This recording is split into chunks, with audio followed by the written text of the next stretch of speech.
today on Russ Winger's farm here in Indiana, and Russ, just give us a little information about the local farm here that you run and grew up on.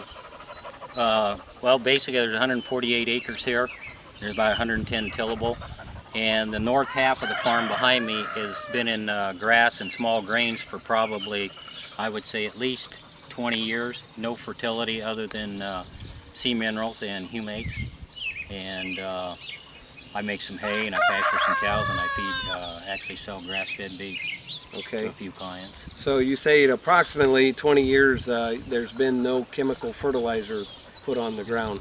That's correct. What drove you to get away from chemical fertilizer? Well, basically when I was dairy farming, you know, I used all the chemical fertility, plus I actually had weevil one year and I came in and sprayed it, and it seemed like I was having all kinds of health problems with the dairy cows, and had milk fever and all those issues, and I decided, you know, I'd read a few magazines saying, you know, a lot of times that's what's the culprit, so I went ahead and decided to just quit all that fertility program and just go biological, and it's amazing. Just before I quit, I didn't have the veterinarian. You know, they lost track of my name because they never come out anymore. So no more veterinarian bills coming in. Yeah, and like my cows now, you know, I haven't had an issue for, ever since I went off of that fertility program.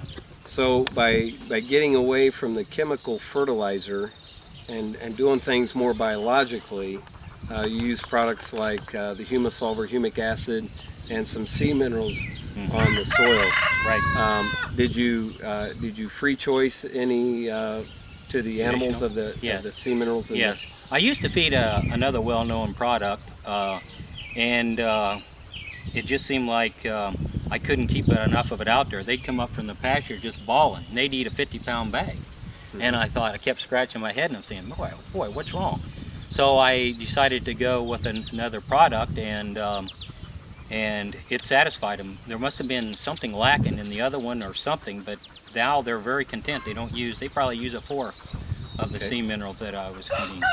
So what you also sell grass-fed beef? Yes. To the local consumers here, and what are some of the comments you get back from your customers that buy your grass-fed beef? Well, basically, I think this is my second year, I believe. I went totally off of grain on my steers and heifers that I was freezer beef selling, and I thought, well, I'll just try it and see what the people say. And last year was the first year. This will be my second year, and basically I called her up. She'd been getting beef off of me for about 10 years, and I was just kind of curious on what her input was, and I called her up and asked her what she thought of the beef, and she said, Russ, she said, don't take this the wrong way. She said, you know, your other beef was good, but she said, for some reason, this is the best meat we've ever gotten from you. And so I told her what it was, and yeah, I've had several customers, you know, word of mouth, but I'm relatively small. You know, I don't have a lot of beef to sell, but you know, people are really, really pleased with it. And this is the first time that that I can have the fat nodules on the back of their tail head, which I got when you fed corn. I can get that on grass-fed beef. And I do know that it takes the right nutrition and also the right breeding. You know, not all can do that. But I've been very fortunate that mine have been able to do that, and it's amazing, you know. But it takes a little longer to get them to market, to get them full. But you know, they're growing at their own pace instead of being pushed, you know. And so the meat has its own flavor, natural flavor, and so it's worked out well for me. Would you say, and kind of in summary, by getting away from the chemical fertilizers, that you feel like you get, and you've had maybe some test results ran of where you're getting more nutrients, trace minerals, digestible nutrients, and energy up into the plant? Yes. Well, basically, I did run on some oats that I drilled in 2009. I actually had some oats that I used my own oats that I had in 2008 and drilled 2009 oats, and I had them tested for nutrient levels.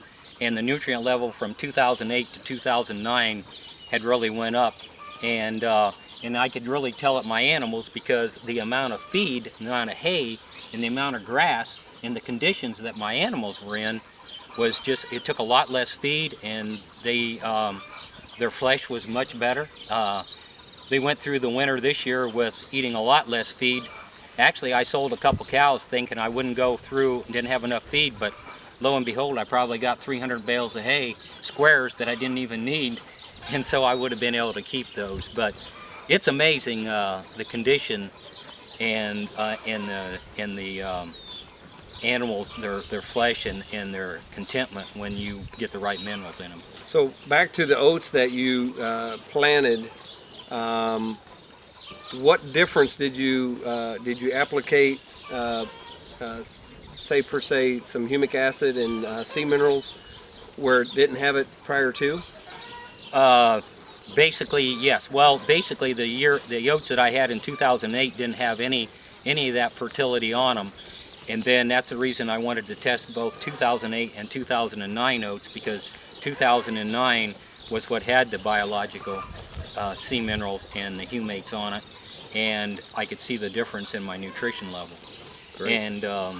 And I can tell, like I say, I can tell a big difference in the pasture and the condition of the cows, and basically just the overall health of the well, animal. yeah, you just look at them and you can, they're content. And on a really hot day, being that you're off of chemical fertilizer and you apply sea minerals and humic acid, the humus solver, to the soil, how do you feel about the hydration of the animal?